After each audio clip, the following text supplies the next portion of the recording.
let's discuss what pocket, this is another term that gets related to feel music, and it's one of those areas that's very hard to explain because it's not exactly that you could put it perfectly on a grid, right? It's there's a lot of gradients in it, just like there is in swing. So to really understand what pocket is it's not something you could just write on a piece of paper and read.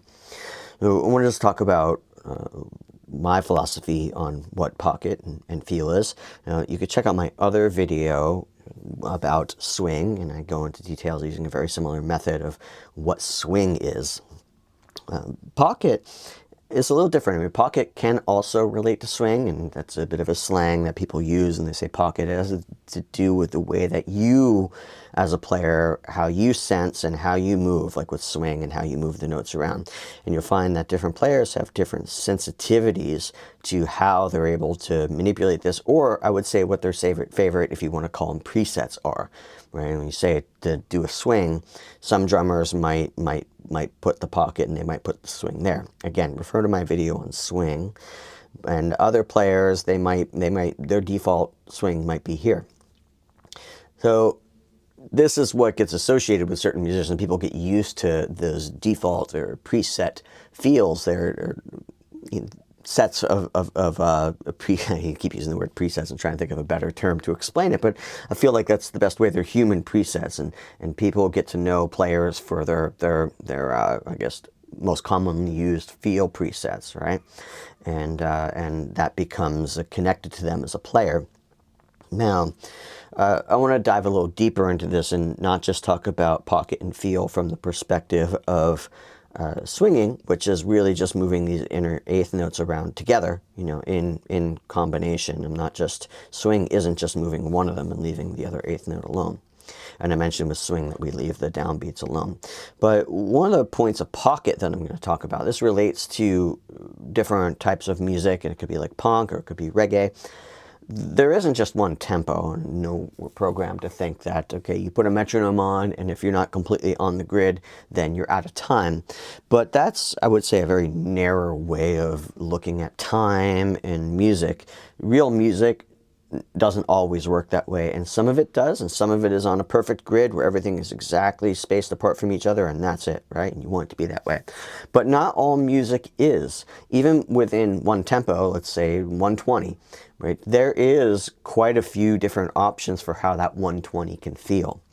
You can make it feel like it's a little more excited, and one way you do this is one of the musicians or all the musicians can actually just play evenly spaced apart, of course, but I'm just going to move these a little bit over so that they're, it's impossible to get these perfectly evenly spaced.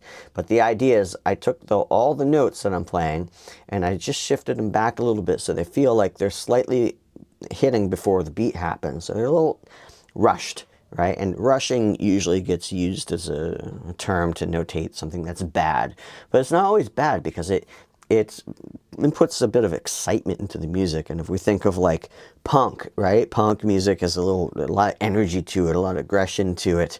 And being able to push the beat backwards or pull it backwards a little bit so that it's moving forward, it's anticipating, it's rushing, it adds an energy into the music that if it's perfectly on the grid, that it just doesn't have the same thing, right?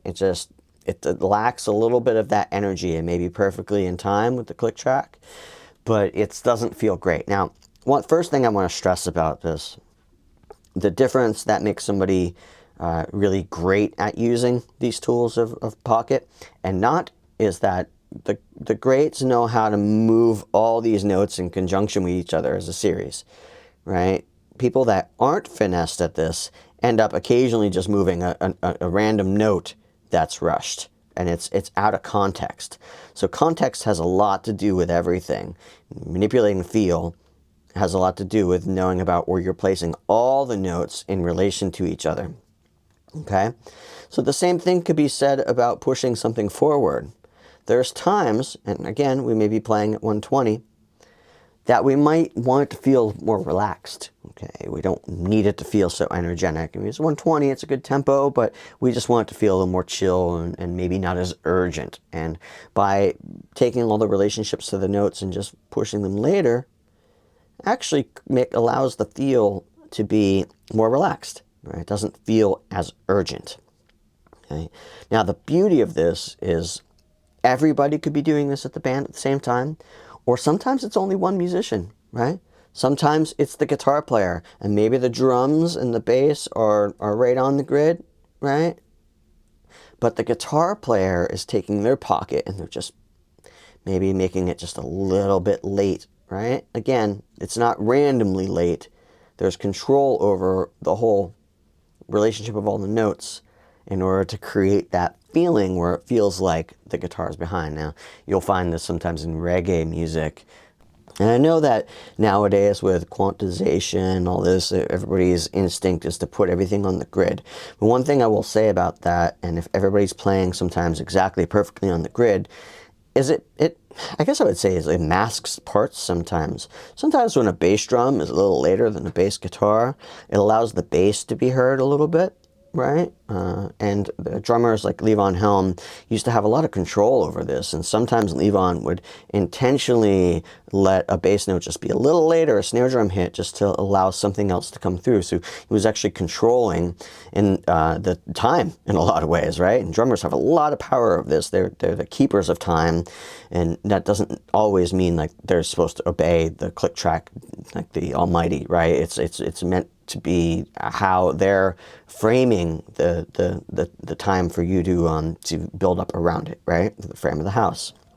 Okay, now that does work, and sometimes a certain snare drum, but often by moving just one of these drums, that takes a very, very finessed move to do, because again, if it's not done with intention, it can sound like the drums are out of time, right? So that can kind of be a little weird. So not that it can be done. Obviously, Levon was a master at it, but that is a world that you really have to practice a lot to be able to manipulate individual elements or moments in time as opposed to the relationship to all of them, right? And how far you push it back or forward can really affect the feel. So again, I think about this a lot when I'm playing and who I'm playing with and the type of music that I'm playing and the emotion that I'm playing. I really try to consider the song and what's the message of the song, right? Is it like a caffeinated kind of vibe, right? So if it's a caffeinated vibe, you're really trying to get that across, and everybody's kind of playing like it a little like late, you know? It's just not the same thing. And I will say, some people might ask the question, like, well, why not just move the metronome to a different tempo? And I will say that it's still not the same thing, right? Because it has a lot to do where the human ear is expecting the beat to land and then where you're placing it, right? There is a subconscious element to this where the listener expects to hear where these yellow lines are, which are the downbeats, right?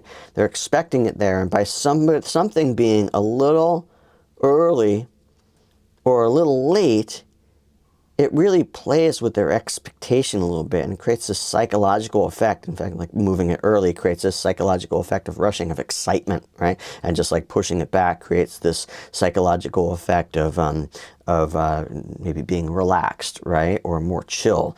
So it isn't like these lines disappear, right? It's all about playing with that expectation. This is a deep concept within music and can take a long time to really harness to this and swinging, or to the hardest areas to really dig in with, just because of the fact that they're so gray. It's just not as easy as saying like, well, it's just a black and white issue. It's not really a black and white issue because there's so many subtle variances on it. Is everybody moving the pocket together? Or you just moving the pocket? Or is just another member of the band moving the pocket, right?